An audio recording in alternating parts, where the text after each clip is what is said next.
We were just talking about the hypothalamus, part of the brain, fight or flight situations, and how, when we are going through a stressful or worrisome situation, how they reflect each other in terms of what happens to us in our bodies and so on. And to get a little bit more into this with a nationally known expert, I'm going to go ahead and bring my guest in right now, Dr. Wendy Schwartz. Dr. Schwartz, are you here? Hi, Paul. Hey, how are you, Dr. Schwartz?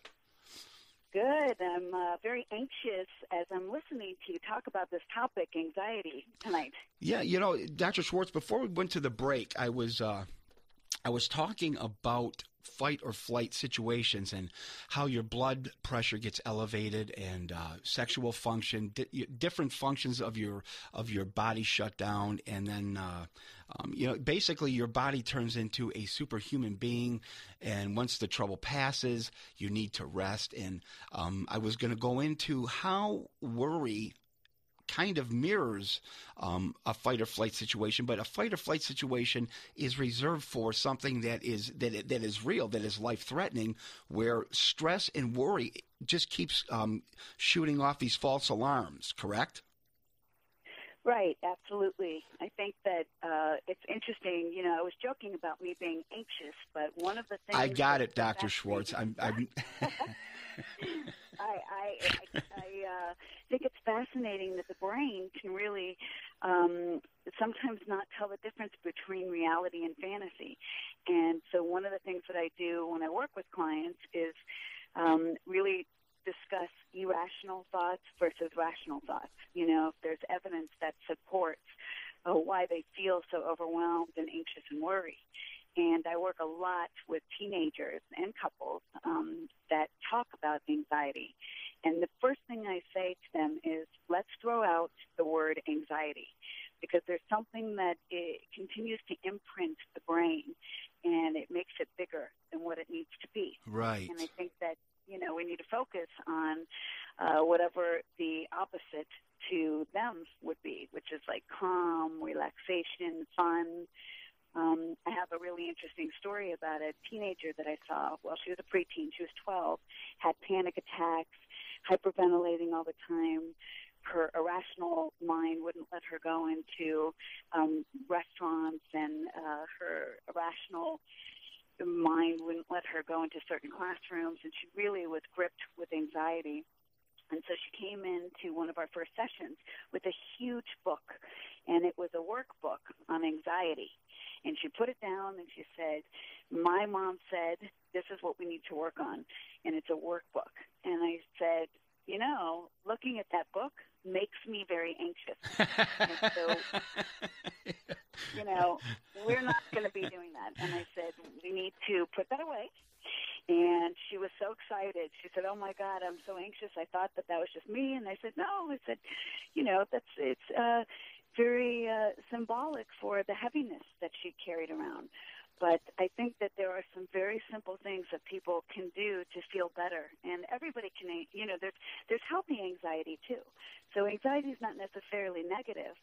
But, yes, the fight and flight response is very common. And, it's very simple. Sometimes kids will talk about missing a homework assignment, and their parents say, did you do your, English assignment? And kids will say, yeah, I did it. And it's their first reaction without even thinking about it. It's just impulsive. Instead of being honest, slowing down, they want to run from the truth, or they're not quite sure what they should do. So it can be very simple, from a homework assignment all the way to infidelity, or like you said, sexual dysfunction. With couples, it's a very, big thing. I work with a lot of young adults, and I work with couples, and sexual dysfunction is a huge thing that we talk about. And your brain and your mind is so powerful that it can really shut down any kind of physiological state that is supposed to be normal and flowing and healthy. It's mind over matter. It really is what we tell our brains and our thoughts. Right. And I was mentioning earlier, I guess there's no need for anybody anymore to run from the truth, because apparently Lance Armstrong went to Oprah Winfrey. So I guess we can all just run to Oprah if we got to tell the truth about something then. Well, Well, and it's interesting, as I was listening to part one of your show, I did write some notes, and Lance Armstrong was the first thing that I wrote because... Please share those, Dr. Schwartz. Go ahead, please. I was thinking about, what would have made him not be so honest? And you talk a lot about fear and love, that yes. There's two. I think Marianne Williamson talks about that. Of course, Miracle talks about that.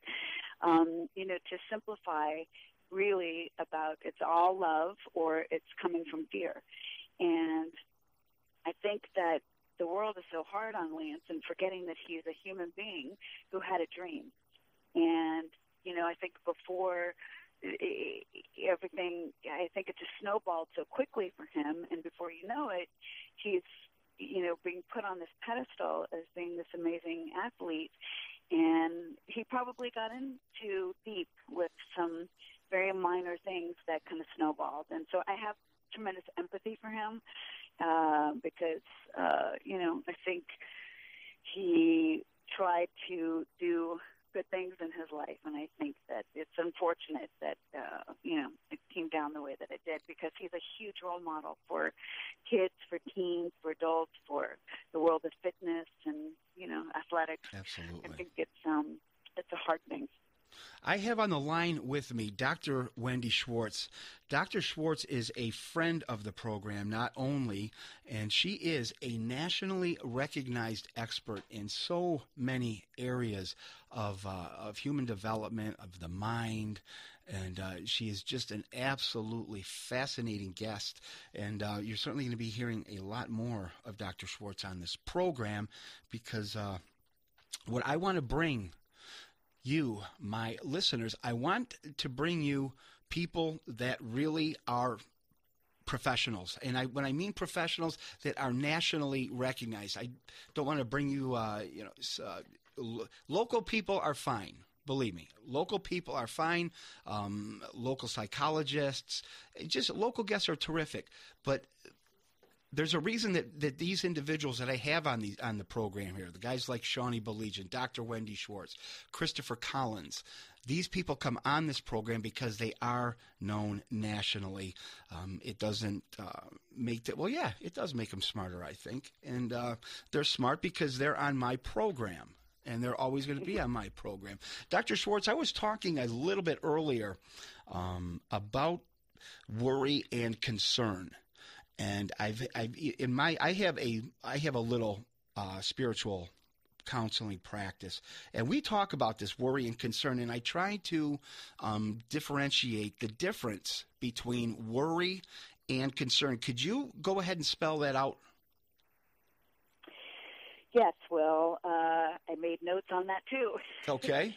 So, I was thinking a little bit about the difference, and I think with worry, excessive worry, I think it can be a little bit more of a physiological state, a biological state, or genetics. I think sometimes people, when they have worry, it's excessive and they fixate on it, they perseverate, they ruminate, and they don't know that they have a lot of control over it. Whereas concern, I think what you said is that it's a little bit more of, a choice. And I think that you can step back a little bit and process in a more, objective way. Right. More subjective, I guess it could be, but I think people feel very held hostage with anxiety. They feel very overwhelmed. They feel like they don't have a choice. And I think the physiological aspect is very interesting for the whole question of nature versus nurture. Was I raised that way? I remember, as you're talking in part one of your show, Paul, that I had a wonderful, beautiful grandmother, Jewish. I'm half Catholic, half Jewish. Mm-hmm. And so my Jewish grandmother, either way, I have guilt. So it doesn't matter. Yeah. But, for my Jewish side, my grandmother, Nana Schwartz, really worried a lot. And she did not have the choice. I think she didn't like it. It brought her tremendous stress and anxiety. and she didn't have a lot of strength in kind of fighting it off. When we work with people in a cognitive behavioral way, we're able to identify triggers that lead to the worries, anxiety, and stress, and really help them replace it with some coping strategies, some relaxation, some visualization, some positive self-talk. There are some things that you can do, but if you're absolutely held hostage where it's not within your control, then it really is more of a physiological aspect where medication, therapy and medication can be really helpful. Even exercise is really wonderful to raise the serotonin levels in your brain. And, there's some cognitive behavioral things, but there's also some nice even, like some homeopathic herbs and some other vitamins that can be replaced. It really just depends on your genetics and your history and growing up and what you saw. Yeah, and so there are certainly a whole lot of other types of remedies, for lack of a better word, available that a lot of our grandparents, parents weren't even familiar with at the time. It is 9:45. We're going to go to a quick break. When we come back, we're going to get back into this conversation with Dr. Wendy Schwartz. You're listening to the Paul Whiting Show here on FM 92.7 and AM 1400 WDTK. We'll be right back.